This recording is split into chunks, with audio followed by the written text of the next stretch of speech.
Thank you so much for being here this morning. My name is Megan Rauker. I'm a Community Engagement Officer with DreamSpring. We're a nonprofit CDFI, and my colleague Andrea will be talking a little bit more about what CDFIs are and how they can be a benefit to your business. But first, I want to take a quick poll of the room. Raise your hand if you are a startup looking for funding. Awesome. Raise your hand if you are an existing business looking for funding to scale. Okay, great, a handful in the room. Awesome, all right. So what we're gonna do today, we had a couple of scheduling conflicts, but don't worry, we're gonna cover a lot of information. Can you not hear us? I was gonna say, if anything, just because we're back here, you might not recognize this, but you speak, make sure you're speaking in the microphone. Okay. We can't really... You guys follow the mic. Okay. So, look, I'm scared. Oop. I'm scared because I'm a former theater kid and I've blown out mics before, so sorry about that, y'all. All right, yeah, just feel free to yell at us if you can't hear us in the back. We had a couple of scheduling conflicts, but don't worry, we will cover all of the information from Kiva, crowdfunding, to CDFIs, to the SBA. And then if you want more information about Energize Colorado and other products, or just the funding landscape in general in Colorado, which is actually pretty amazing, just come find me afterwards. Give me your business card, your email, and I will send you my full beautiful list.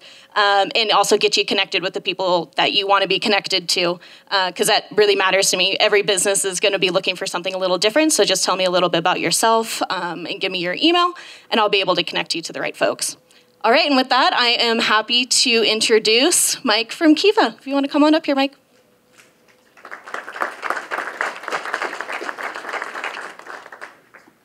I'll be off center if this is better. Good morning, everyone. I'd like to welcome you too. My name is Mike O'Donnell.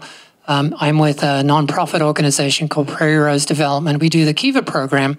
But as I start off, and you can probably tell that I live in eastern Colorado, so I'm not used to being up this high. I'm going to talk to you a little bit. Kiva's a form of crowdfunding, and you've probably attended many events during this week that talk about crowdfunding. Crowd lending, crowd equity investment, there's lots of different variations around that. But there's really 4 different sorts of crowdfunding programs out there. There's, of course, the rewards-based crowdfunding, which is the Indiegogo and Kickstarter type things. There's the equity investment crowdfunding. And then there's 2 forms of crowd lending. There is crowd lending, which is debt, where there's a repayment schedule. And there's crowd lending, which is revenue sharing, which is, again, a form of that. But the variation is in terms of the process. So I'm introducing you, if you don't know about Kiva, to Kiva, which is a form of debt crowdfunding. And Kiva's been around as an international nonprofit since 2005, based out of San Francisco, which was once a wonderful city, I understand. And back in 2010, they basically focused on offshore and a lot of loans, microloans in South America and Africa and in developing countries. In 2010, after our last big recession, they came back onshore into the United States and offered microloans to small businesses in the United States. So Kiva is a form of crowdfunding where there's a crowd out there that is interested in making loans, but the Kiva crowd is interested in impact. They love to work with women-owned small businesses. They love to work with minority-owned small businesses. They love to work with businesses that are impactful and making this world a better place. So if the sort of business you're looking for is something where you go and buy a lot of crap from China and bring it back here and sell it, it's probably not going to work on the Kiva platform. But there are lots of businesses that really do work with Kiva. Now, Prairie Rose was created a few years ago by me in the end of 2020 to really offer the Kiva program in this state, offer access to this. Colorado, and I've been here now for 23 years, so I'm still a newcomer, is essentially a very entrepreneurial state, but it's not as entrepreneurial today as it used to be. And part of that is that we're missing some of this first stage of the capital ladder, which Kiva provides. It's basically character-based lending through a crowd. And what I do at Prairie Rose Development is I really build the character-based model. And I've been doing that now in Colorado through the Main Street program that the state offers, through programs we're doing in different states. And really Kiva is an entryway into that here in this state. So Kiva provides a platform where small businesses looking for small amounts of funding can be on that platform and can access up to 2 million individual lenders or banks who like to play on the Kiva platform, foundations, social impact investors, a lot of charities, a lot of people work in the Kiva sandbox. And if I don't push the button, you get to see what the time is. So let me see. This is where I get some tech help here. Oh, we're back. And this is just a snapshot. We only have on the Kiva platform and across the whole of the United States this morning 46 projects, which is a pathetic number. So essentially you've got a lot of people in the United States interested in making loans on the Kiva platform and very, very few loans to make them too. So Prairie Rose, we're a mission-based nonprofit, been around, as I said, since the end of 20, do a lot of work with character-based lending in different states as well as here in Colorado. So the Kiva platform works best because it involves community. And I've always been very important at how important community is in this state. It's really how you bring different players, stakeholders together to make things happen. And you don't have to have the government involved, although city government, city councils might get involved in making loans under the Kiva platform because it's less expensive for them to do those sorts of things sometimes than it is to create their own programs. We also have a lot of big people, banks. As I said, there are quite a few active banks on the Kiva platform who like to make loans that they earn a Community Reinvestment Act credits for. So a bank on a Kiva platform can discriminate. You know, a bank working one-on-one with you may not, but a bank might say, I only want to make loans on the Kiva platform to women-owned businesses or black women-owned businesses. And banks do that because they get Community Reinvestment Act credits. Now, Kiva is really an opportunity for people in the community to get behind a business in their community as well, too. So if someone in your mountain community wants to open a new coffee shop, perhaps the people in that community can come together and help to finance that. Now, Kiva's not a big loan program, but it is a very less expensive loan program. So the maximum loan under Kiva is $15,000. You can get up to $1,000 to $15,000. So they're not big loans. The 0% interest rate and no fees are attached to them. So Kivas can help a business with a little bit of capital to get started, to prove out your product, to build your website, to do what you need to do to get your product at the farmer's market and test it. Or it could be used to help provide a gap behind other sorts of financing or capital equity that you might get to buy a piece of equipment that doesn't cost you, an arm and two legs. So Kiva is a way of you accessing relatively inexpensive, costless money. You have to pay it back. We'd like you to pay it back because, again, these are impactful. So on a $15,000 loan over 36 months, your loan payment is $417 a month for 36 months. So it's very defined. You know what the payment is. Kiva is costless in the sense that if I'm a Kiva borrower and any of you can make a loan under the Kiva platform and the minimum loan is $25, and that's what most people do, I make a $25 loan to your business if it's on the Kiva platform. Through the support of organizations like PayPal, you get the $25. So there are no fees, there are no cuts, there are no middlemen involved. The funds go directly to the small business, unlike, WeFunder and some of these other things out there that take a small fortune out of it. And then you get those funds and then you pay it back through the Kiva platform to me as a lender. And as I get the money back, I can lend it out again. So I can keep my $25 in if I just want to do that. And then after 36 months, I've got $25, I can make another loan. So these are great opportunities for you with kids or people that you might want to work. That's why so many employer groups have Kiva platforms or Kiva clubs as well. And Kiva is an international. So we find a lot of the people making loans to our Colorado businesses are actually outside Colorado, outside the United States. My goodness, this computer has a shorter attention span than I do. My goodness. No wonder I'm on the Eastern Plains. But at least I get my progress here. Okay, I keep kicking the clickers, so I have to keep doing back and forth here. So when a business, as they grow and expand or as they start, there's a concept of a capital ladder, and you've probably run into that before. Kiva is often the first rung on that capital ladder because it's relatively easy to access and it's relatively costless. We don't require a credit minimum credit score, nor is there a personal guarantee, nor is there collateral. So it's not a bad way for a young business to get started and also to build credit. Kiva will, if you want them to, report your payments to the credit agencies. That's purely voluntary from you and Kiva, but essentially it works like that. And the role of Prairie Rose, as we play in this sandbox, is that Kiva in San Francisco, we'll get to that slide. I'm ahead of myself. I keep flying. So anyway, Kiva is a step on the capital ladder. It could be, or it could be a step up or a step down for some of you.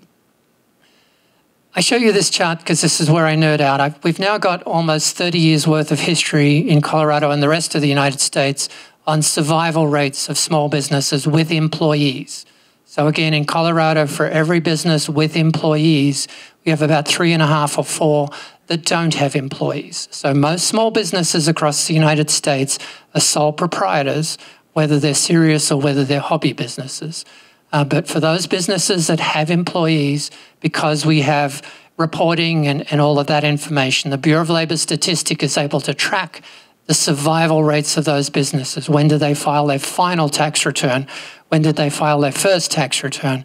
How does that all look? So we know here in Colorado that over the 30-year history almost we have here, that the variation is minor from year to year. If you start in certain years, your chances of getting through to that second year are probably a little lower than others, and sometimes it's a little bit higher. But on average, about 80% of the businesses that start today with employees will still be here in 12 months' time. So 1 in 5 will disappear. When we get to year 2, there's 1 in 3 is gone. And these numbers are so predictable that this is the information that banks and bank regulators will use and look at, and you need to know about, because that's why banks don't typically like to lend to young businesses, which is what the role of the SBA is, and we'll talk about that later. So about, from a perspective of helping you get through that first year or 2, because after those first 2 years, the survival rate flattens out and is incredibly predictable all the way through to year 29, at least the data we've got now. We should have and you can look here if you're good at squinting in terms of how many startups we've had in Colorado. Back in '94, the average startup that we had in Colorado was creating a little bit around, on average, about 8 new jobs to the state. The startups that we had last year created less than 3 jobs each per startup. So even though the number of startups has increased, and I'm not fast enough apparently, even though the number of startups was a record number last year, not creating as many jobs perhaps as the year before or the year before that. So from an economic development perspective, which is another one of the hats that I wear, we're always looking at how in Colorado, which is a very dependent state on these new startups and the businesses that they create, how that how that landscape is going to change in the future. And that's why we want you to start more businesses and hopefully hire local people to do those. So this is just information for you. If you started in 2019, you actually did really well. The survival rate's really good because there was so much money being thrown at you in 2020. So we'll see what happens in 21. So the loan program, you can use the Kiva funds for really any good business purpose. There are a few exceptions. We can't refinance debt under the Kiva platform, and $15,000 probably wouldn't get you much refinancing, given that we now have $1 trillion worth of credit card debt in the United States.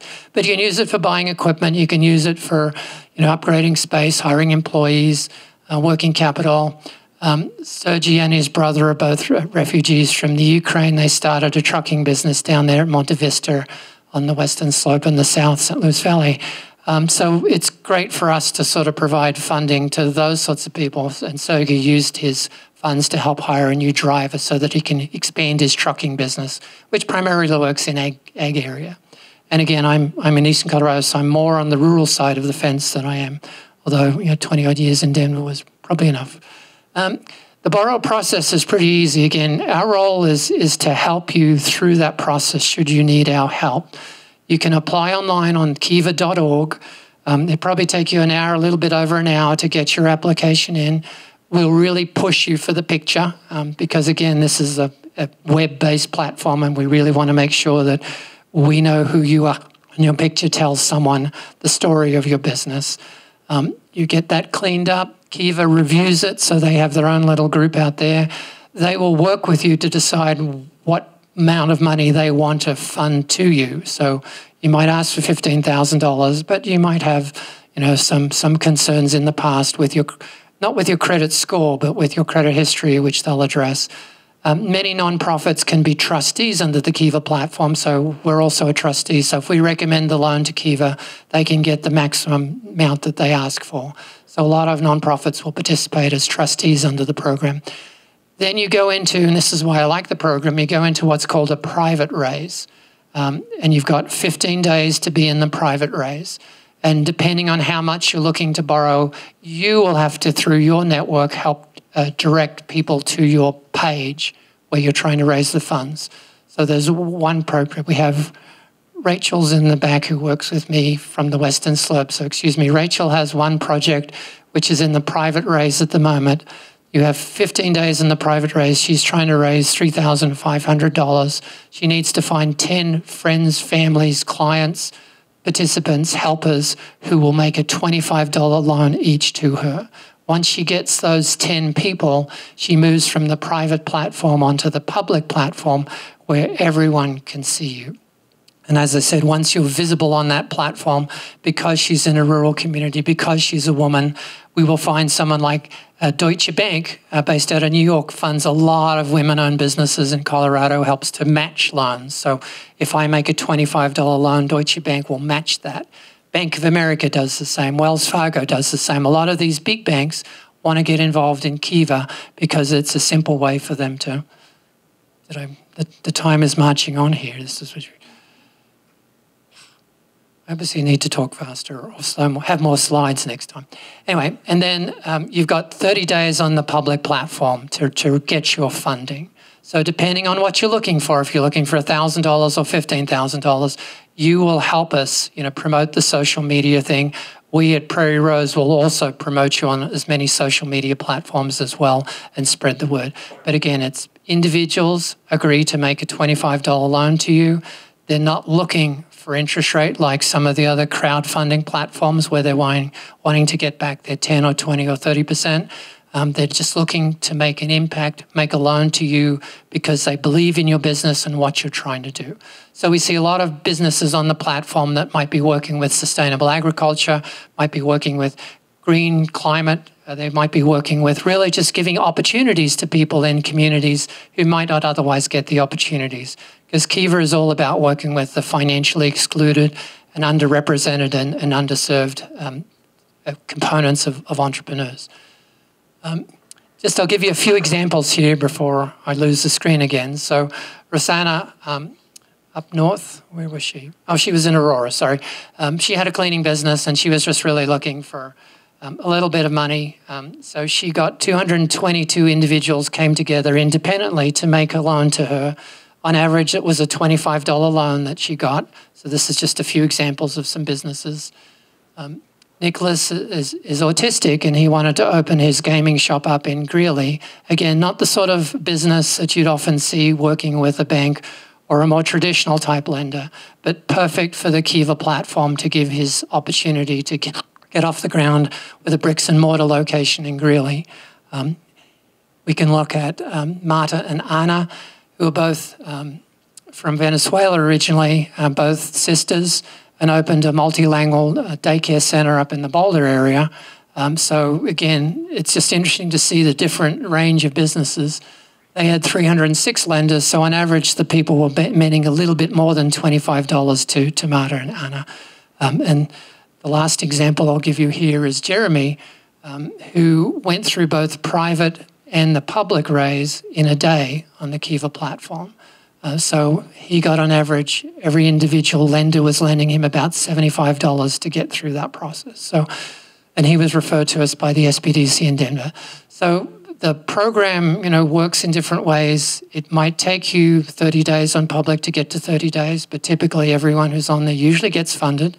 We've only funded I only say only, 62 loans so far in Colorado, which I think is a pathetic total. So I'm here to let you know that it's a resource for you to access should you need to.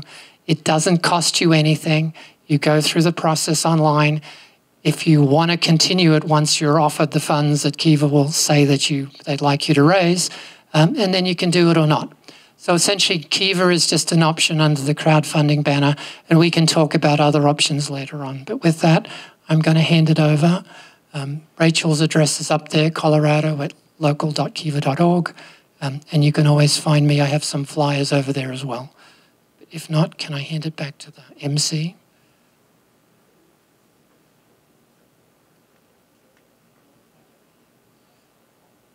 Thank you. All right. Okay. Thank you so much, Mike. We'll have time for questions at the end. I'm a huge fan of Kiva. Really, really recommend you guys checking out their platform. Even if you're not interested in a loan for yourself, you can find tons of really great businesses on there to support. And with that, I would like to pass it on to Andrea, my colleague, to talk a little bit more about community development financial institutions.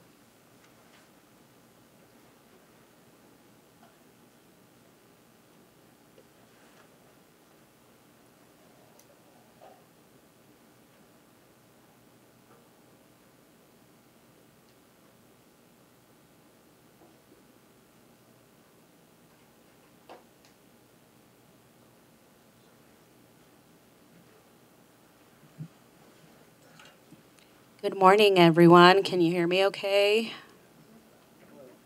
I'm a little nervous, so I'll start by saying that, so maybe you can cut me some slack.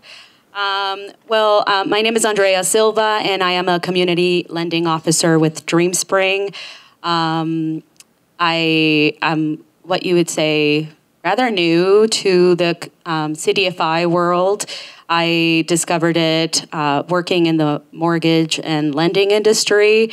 I've been with DreamSpring for a year, and I absolutely love the work that we do as a CDFI. So today, I just want to go over what a CDFI is, because not many people are aware of what a CDFI does and how you can benefit from that as a small business owner, okay? So basically, a CDFI is a designation given to specialized organizations that provide financial services to low-income communities or underserved communities. We provide access to financing when traditional financial institutions would turn you away. We have a network of CDFIs that's a member of the Opportunity Fund Financing Network, and I'll talk a little bit about that a little bit later, but basically the goal is to empower low-income and underserved people and communities to enter the financial mainstream. The people that we serve, according to the Opportunity Finance Network that we're a member of, and many CDFIs are members of, they say that from 1999 to 2021, we originated about $100 billion to rural, urban, and Native communities. 47% of those were to people that identify as women, 61% of those to people that identify themselves as persons of color, and 83% of those to clients that identify as low income. So basically, what you can say is that CDFIs are an alternative funding to traditional financial institutions. The goal is to serve people from low to moderate income households, but we also work with just about anyone that is in a startup phase of their business. And basically, when we're thinking about a startup, we're talking about people that might even be in business already for 12 months producing. Anything that's under 2 years would be considered startups. So the way that CDFIs get their capital is through several sources, mainly foundations, individual donors that have philanthropic initiatives that align with the particular CDFI, also banks and financial institutions that need to meet regulations like the Credit Reinvestment Act, and state and federal governments that have the goal to empower these underserved communities to enter the financial mainstream. So I wanted to talk a little bit about microlending because particularly myself, I work with a lot of small businesses that are in need of microlending. So basically microlending is anything that's $50,000 and below. If you're looking for that type of loan, that is what's considered a micro loan, and they're typically geared to people that are in the startup phase and wouldn't be able to qualify for traditional financial, financing anyway. So one of the resources that we provide in the CDFI world is technical assistance. So it would be just a great thing for you to reach out or look up through the OFN what CDFIs are available in your communities and what CDFIs would align with the type of business that you guys have, because they really work on technical assistance. So there's pre-loan counseling, credit building options, and that's something that I would want you to walk away with, is that different CDFIs have different criteria, so definitely it's important for you to do your research and try to reach out to as many CDFIs that are available to you, depending on what your particular situation is. Don't feel discouraged because your credit score, and I think that Mike was talking about that, if your credit score is not where you think it should be, don't feel discouraged. You definitely need to be reaching out and finding out, because different CDFIs have different criteria. They will help you also with business development, just basically organizing your business so that you are capable of securing financing either through a CDFI or with the SBA. So if you want more information about that, if you haven't already done so, I would recommend that you contact your local SBDC, because they will be a great resource for you also to find the different CDFIs and connect you with those resources within your community. So here are some examples of the CDFIs that we have in the area. I want to highlight the First Southwest Community Fund for the entrepreneurs that are in the rural communities, if there's anyone here. But definitely, you know, we have Colorado Enterprise Funds, B-Side Capital, and Dream Spring, which is where I work. And here's the resource of where you can locate local CDFIs. Just as a footnote, I like to add that not all CDFIs are members of the Opportunity Finance Network, but this is a great resource to have, great place to start. So this is getting into the nitty-gritty, because I know a lot of people are thinking, okay, well, what do I need? Right? Like the documentation, getting your ducks in a row is important. I would say these, for existing businesses, the tax ID, copy of governing documents, and a lot of people are like, what are governing documents, right? It's like, what is that? So when you register with the Secretary of State, typically you have to get your articles of organization, so things like that. Operating agreements are kind of documents that are important, and will let us know the individuals that have an interest in your small business.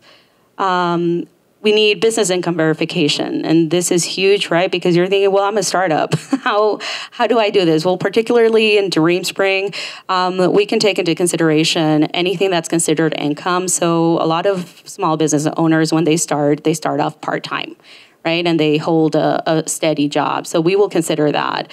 Like I mentioned earlier, every CDFI has different criteria, so I'm talking about Dream Spring because it's where I work, but we will consider veteran benefits, retirement benefits, things of that nature. But it is important for us to be able to prove what kind of income is going to support the monthly payment that will come with that new liability that you're acquiring. We will require most business tax returns. I did get a lot of questions at the beginning of this year. A lot of people were like, well, I haven't filed my taxes yet. Well, at least the most recent one, and we need a copy of, a proof that you filed for an extension. Year-to-date financials. This is where a lot of people struggle because they're like, well, we don't have financials, or if they're a startup business that have been in operation for 12 months, they've been focusing on getting the business to take off the ground, and they really haven't been. Oh no, Megan. Okay. This is where the technical assistance that I was talking about earlier comes in, right? The community lending officer that you're working with, it's important that you just voice that, hey, you know what, I don't have that. How can I get that? Because there are resources, particularly with my clients. I send them links that they can use where they can find templates. I get on the phone with them, help them to be able to produce these financial statements. Some people are just not, tech savvy, and so, let's see. And then the 3 months of recent bank statements. It can be either, and I'm again speaking for DreamSpring, it can be personal bank statements, business bank statements, but we want to see bank statements essentially. And then for startups, you'll need a EIN, which is essentially the tax ID. You'll need a business plan. 12 months of financial projections, so that should be included in your business plan, and 3 months of personal bank statements, and tax returns for the most recent 2 years. Let's see here. A lot of startups, depending on, a lot of CDFIs, will also require sometimes collateral, so you might be thinking, okay, what can I bring as collateral? Especially with the communities that we serve, it's a little bit difficult, right? Because these people typically struggle to find resources and have things, but equipment can be considered collateral. Vehicles that are owned free and clear would be considered collateral. So, that's not on here, but that would be also something that would be good for you to plan. So a little bit about DreamSpring. So DreamSpring was founded in 1994. We're an award-winning nonprofit community development financial institution, and we're also small business administration lender. We started our headquarters are in New Mexico, in Albuquerque, New Mexico, and we have 5. There you go. We have someone here. We have 5 legacy states. Colorado is one of them. I think the other ones are, and I'm going to see if I can pass this test. California, Arizona, Utah, Nevada. Yeah. No, but legacy states. There's we have 5 legacy states where we have community loan officers, and then we also lend to 27 different states. So we are a larger CDFI. But our average loan size is $13,500, just to, for you to have an idea. We do loans anywhere from $1,000 to $2 million. And we have issued nearly 50,000 loans totaling over $538 million to small businesses supporting an estimated 65,138 jobs. So we have a big operation. I didn't know that if we were going to have enough time to go through all the programs that we offer. We have several different programs, but this is one of my favorite ones. It's the True Grit Growth Loan. It's basically geared towards entrepreneurs from diverse backgrounds and women-owned businesses, low-income households, business owners. With this particular program, what I really like about, and what I'm going to highlight, is the interest rate, that it's amazing. It's 2.5% to 3%, depending on the credit score.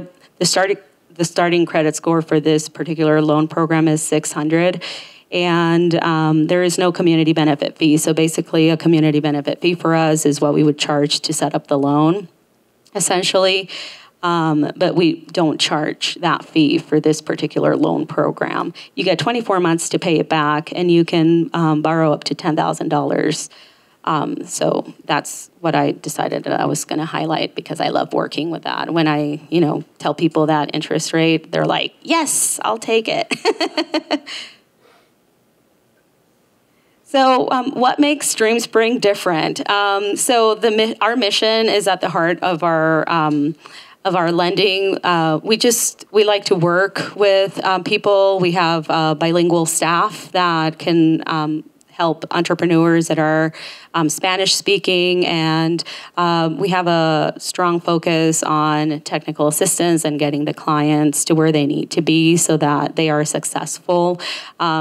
I'm talking about myself right now as a loan officer. When I work with clients, I like to really understand what they're trying to do with their business. And I have been an entrepreneur myself in the past, and I understand how exciting and the big dreams that one has as an entrepreneur that's starting up. But sometimes it's very important just to keep grounded a little bit. And so I try to do that with my clients. It's just be realistic and set small goals so that they can get to where they need to be. And I think that's one of the things that I love about working in a CDFI is the fact that we really care about that entrepreneur being successful, and we're not just thinking in terms of numbers, but also what that means for that particular person. And that's it for my presentation. I hope you enjoyed it. And if you have questions, I think that we'll do those towards the end. Please write them down. I know that Mike is going to stand up here and talk about SBA lending for us. Thank you.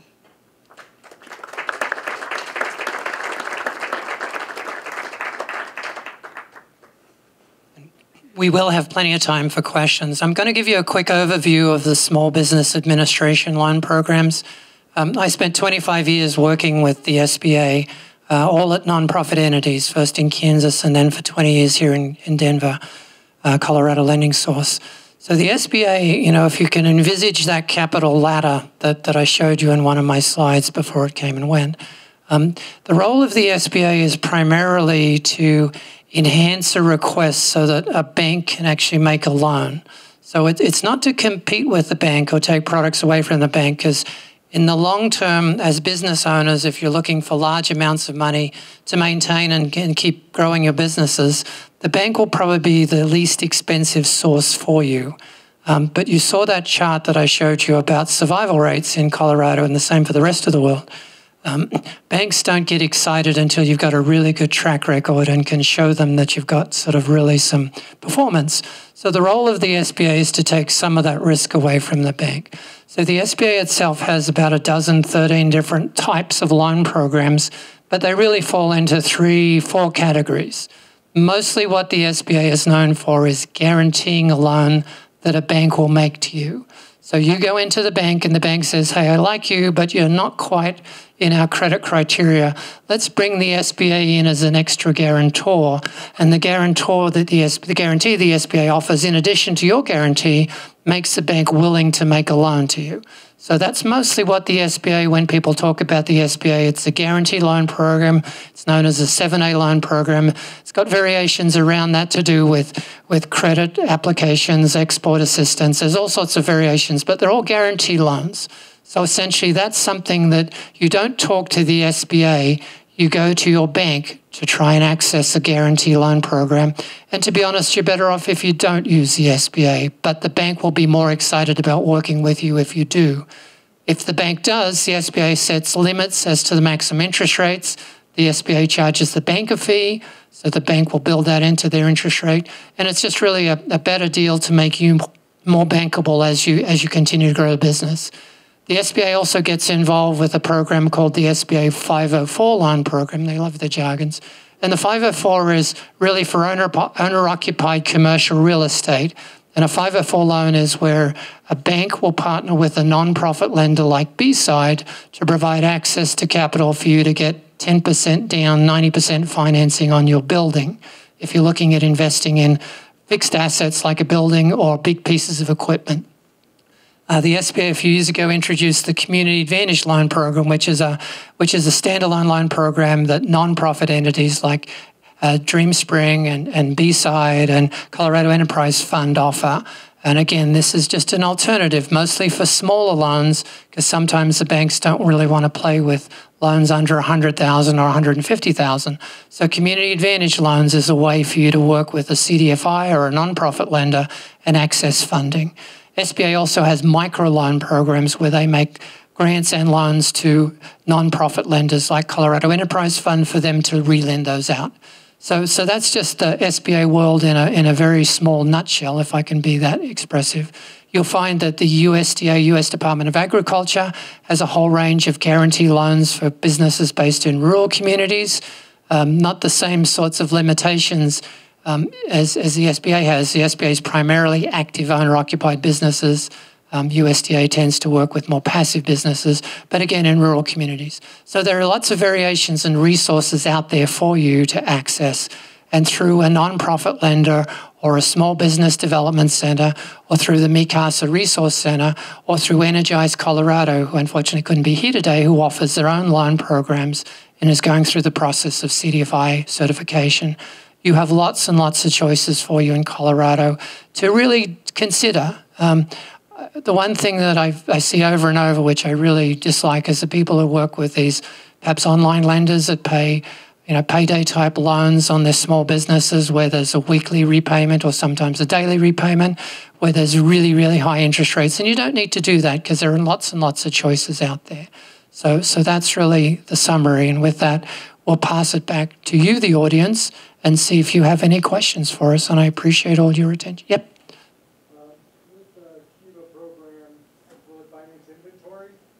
It will, yes. It will. And one other quick question about the whole Kiva thing is when you're going out to the people that you know first and then you're going out to the public, what if the amount that comes in is greater than 15,000, I think, which was the limit?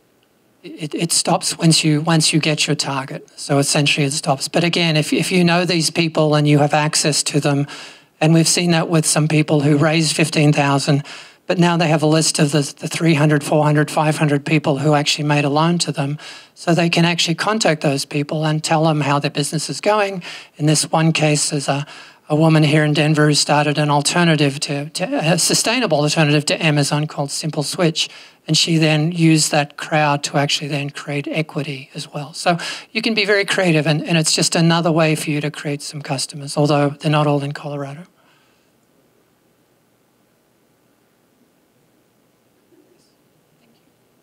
Nice of Rachel to do that.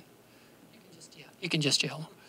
Are these loans to the individual or the business? And it sounds like all the loans are with personal guarantees. The Kiva loans are not to the business. These are business loans, so we're not interested in financing your student loans or anything like that. But if you're working on a business, then Kiva loans, there's no personal guarantee.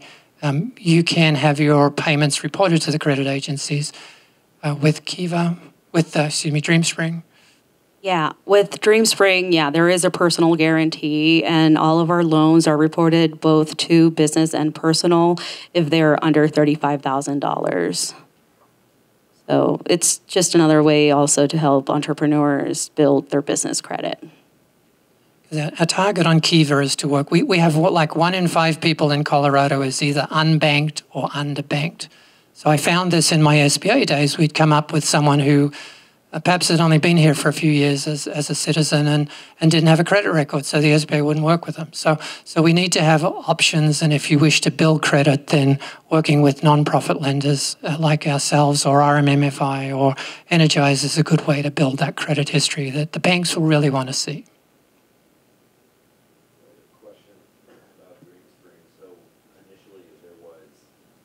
Initially, there was startups and then microloans of $50,000, but then on one of the other slides there was existing businesses. So if you have been established for more than 2 years and you're looking for maybe more or less, in terms of amount, is that something that DreamSpring would do? definitely. We will work with all small businesses in different stages of existence. So if you've already been in business, then it's great because then you will probably have more access to more funds depending on what your cash flow is.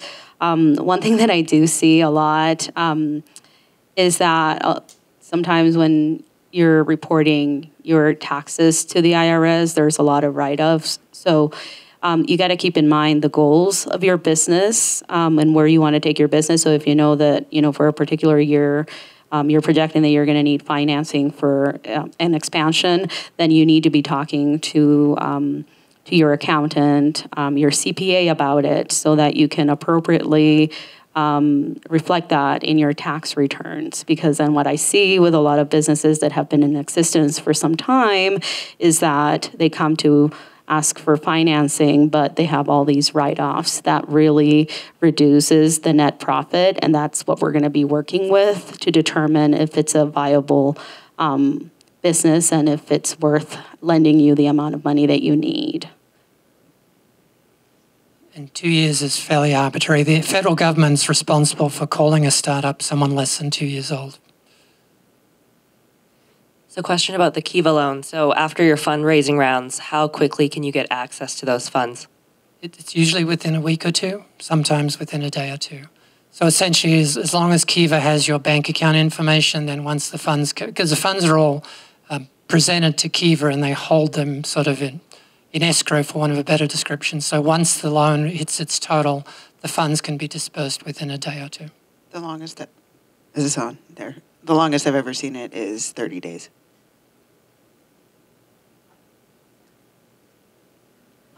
So this relates to the Kiva funding. In one of your slides, you had split the source of funding between friends and family and outsiders. So is there any minimum percentage that you expect in terms of fundraising from friends and family?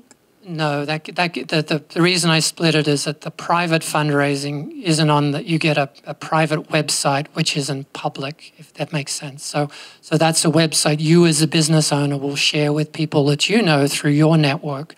So I say friends and family, customers, it could be a lot of people. The person that Rachel's working with, the dog groomer, has, and you can also make comments on the page as well. And several people have actually stepped forward and say that this young woman is amazing. She does a great job. My dog has never looked better. And so you put those comments get added sometimes in that early stage. And then when she gets her 10 people and she's on the public platform, everyone will see that. So the 2 million odd people who regularly look at Kiva from time to time we'll see that, and perhaps they can get excited. But no, you could have all of your loans could come from friends and family. That wouldn't be a problem.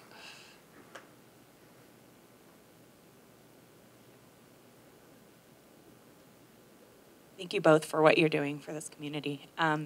Question about the Kiva loans. Can you help me understand the rationale for the public versus private kind of segmentation? I mean, presumably, if I have 20 friends and family I could get money from, I would have already done that before trying to tap that source of funding. The rationale is one of the reasons that I like Kiva, because again, we've had 62 odd loans are funded in Colorado, but we've had 4 or 5 that didn't get out of that first round, that private round. And what the private round tells me is that this business has a network of some sort.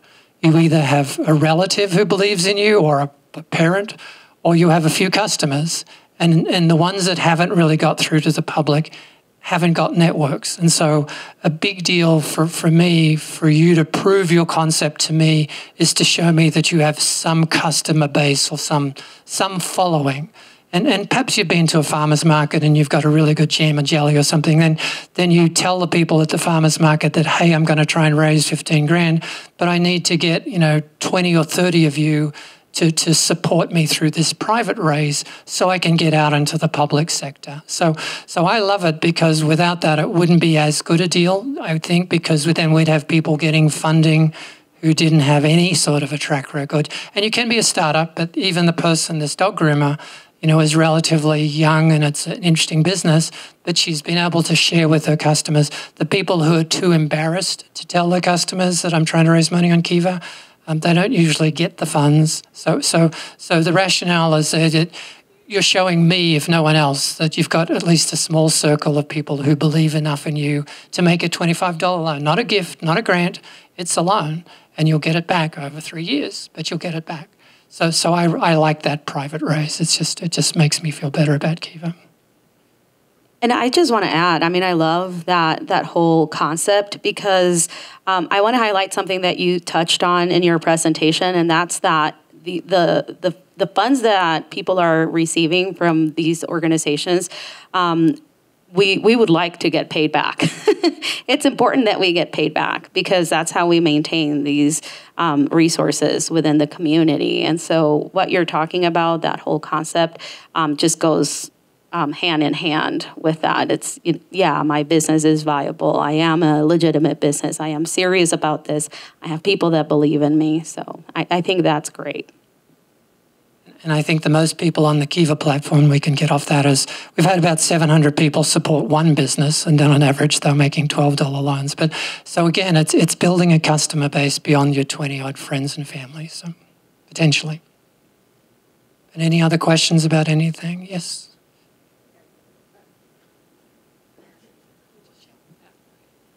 So my question is, there's a lot of VC-backed companies that, especially right now, are struggling to get that next round because of the market.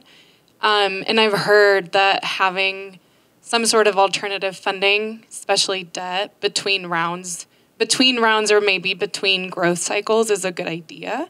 But I'm just wondering if you have actually worked with any VC-backed companies to help them get to that next milestone. I've worked with some angel invested companies where we actually help them get a character-based loan, that then they use that, or just a variation on a Kiva loan, not a Kiva loan.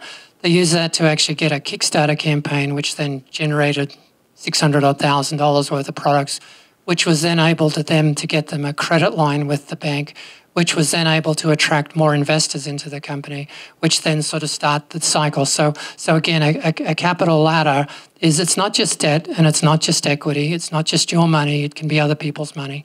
It's something where you should interchange them if you can. Loans that, a VC won't want to give up a senior position or want to have a guarantee in front of them that could take funds away from them. So sometimes they'll take out debt as they come in. But again, it's just really where you want to be, and whether it's an angel investor or a crowd or variations on that. I encourage you not to just put all your eggs in one basket, if I can be agricultural for a minute. Not that any of our ducks are laying at the moment, but that's okay. Yeah, and for Dream Spring, we have worked with companies in that way. I will say this is where collateral comes in handy, especially with the lending climate right now. All of the financial institutions are really tightening their belts and being a little bit more conservative.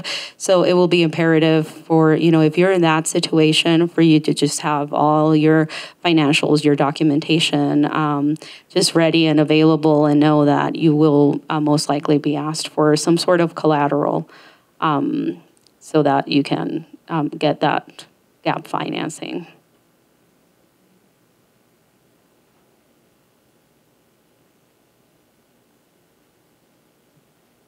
Do I have the last word?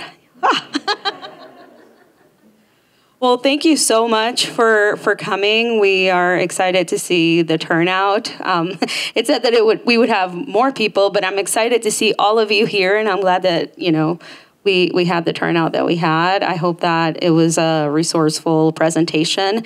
Like Megan said, if you have questions or if you just want to connect, let us know. Come and talk to us. Thank you. Thanks, everyone.